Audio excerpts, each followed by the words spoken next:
Coming up on Mountain News this morning, an Eastern Kentucky Fire Department gets some funding for some new equipment. And members of a community in our region celebrate just how far they've come after devastating flooding this last year. Dedicated to Eastern and Southern Kentucky, this is WYMT Mountain News this morning. Good morning, I'm Chas Gayhart. It is 6 o'clock on Monday, March 7th. Let's go over and check in with Brandon, who has a lot going on in the Weather Center. But first, let's get this straight for all the Star Trek fans out there. He has corrected my error. Star Trek Picard. That's okay. It was an honest mistake. She hadn't seen it before, so I'm just like, all right. So we'll let you have that one, but for future reference. But I know now. That's exactly right. All right, let's get into the forecast this morning. And it is active, so let's get right to it and take a look at live pinpoint Doppler radar. And we'll see the showers and storms still off in the distance, not quite to us just yet. But we're watching a pretty good line, especially down to the south here between basically Madisonville, Hopkinsville, down just to the east of Murray there in western Kentucky. And also watching this here across parts of south central Kentucky, just outside of Bowling Green there. Some lines trying to develop ahead of the main line. So we're going to keep an eye on this throughout the morning and keep you posted. But again, this system, as it came through Iowa, dropped tornadoes out that way. As it came through other parts of states, there's severe damage in other parts of the state. So we know that this system has a history of producing damage. Already 70 out there this morning. Yep, you went to bed and it was still in the 50s and 60s. It's up to 70 basically in most locations this morning. And Ashland went to 64. So that means Wise is the only lone spot in the 50s at 59. 60 Cincinnati, 60 Owensboro, 68 Bowling Green, 69 Nashville, 54 in the Tri-Cities. And behind the front, already down to 58 in Paducah this morning. 71's our forecast time, but that will be early. I think as the rain gets in here, that will start to go down pretty quickly. Average high for this time of the year, 55. 80's our record set back on this day in 2000. Chas? Thanks, Brandon. Well, Hazard Fire Department confirmed with us there is a brush fire here in Perry County. The fire is just west of Highway 15 near the Bonnyman community. It's on Flat Gap Road near Days Lane. Hazard Fire Department has been at the scene. Officials could not confirm with us if homes were in danger or how much the fire is contained. Local fire departments are asking everyone to refrain from burning. Officials with the Hindman Volunteer Fire Department say while the weather has been nice lately, the potential for fire is still very high. Fire Chief Preston Hayes says everyone should be following the burn ban that is in place for everyone's safety. You know, you want to refrain from trying to burn. Just hold out until another day, maybe after it's rained. But the conditions that we have today, they are pretty treacherous when it comes to wildland fire-related conditions. Chief Hayes says his team has been busy since the year's fire season began. The burn ban is in place until April 30th. The Hindman Volunteer Fire Department recently received a $10,000 grant. WYMT's Chas Jenkins explains what the funds will be used for.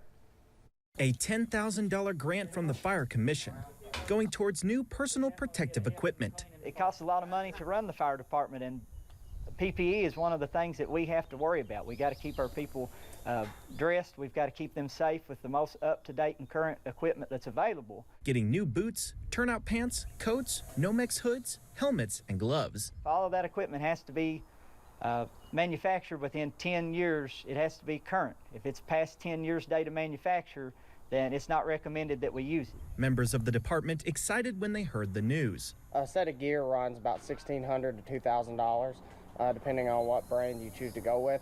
And then take that by, multiply that by 20, and you have to keep everything in date. With new gear increasing morale amongst the department's firefighters. It also looks good. Everybody loves to have the new up-to-date gear, and so just for morale purposes, I mean, everybody on the department's super excited with everything that's going on, and we cannot wait to get the new gear in our hands. Still waiting for the funds. Getting quotes ready in the meantime. Regardless of the average, it looks like we're going to have 4 firefighters here at our department that's going to have brand new, up-to-date personal protective equipment. Making their department better and better.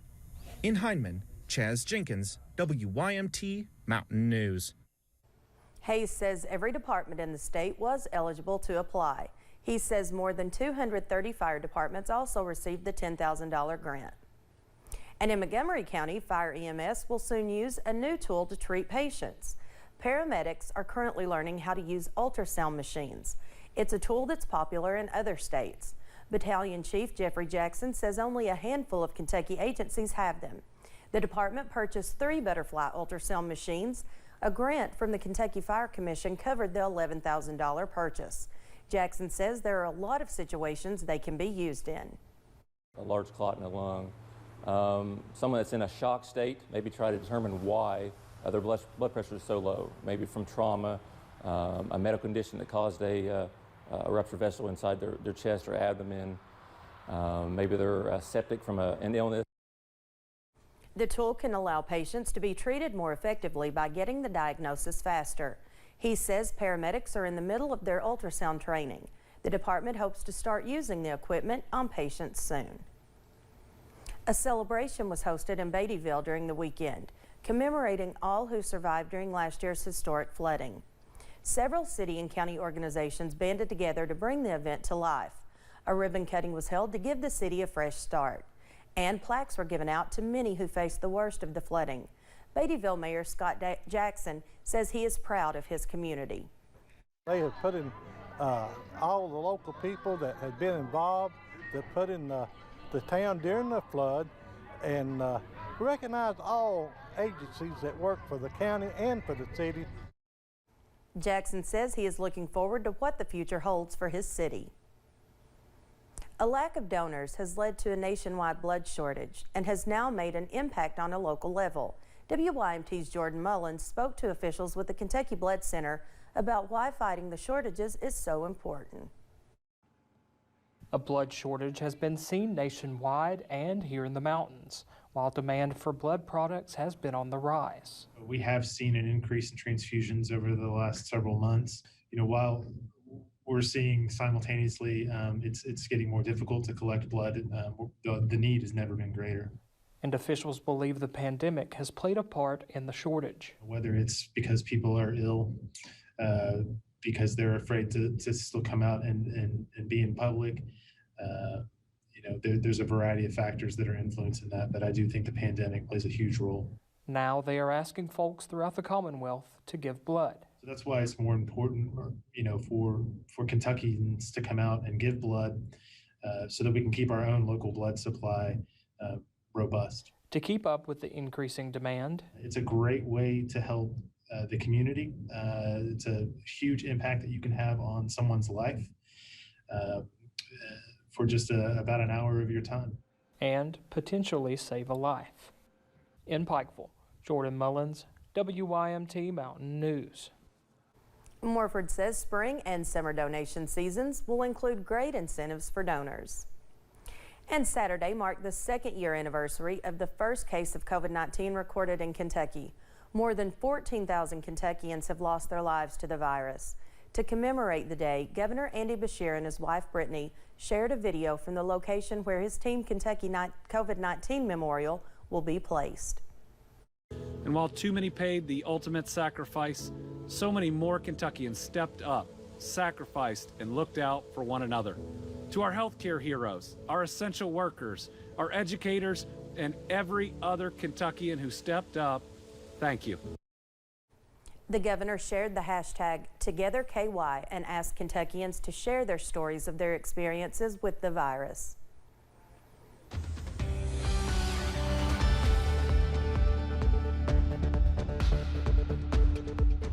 Forecast this morning here at 6:09. Quiet for the moment, but a big-time front is moving toward us, and it's going to bring us chances for showers and storms. Some of those could be on the stronger side later this morning. You see it there, kind of marching its way across the state. The line just there in front of it this morning, and we'll continue to see that as we head deeper in the morning hours. Again, tornado watch out for parts of western Kentucky along basically west of I-65 there through later this morning. We're seeing a stout line of showers and storms work their way through right now, but not quite to us here in eastern Kentucky, southern Kentucky just yet.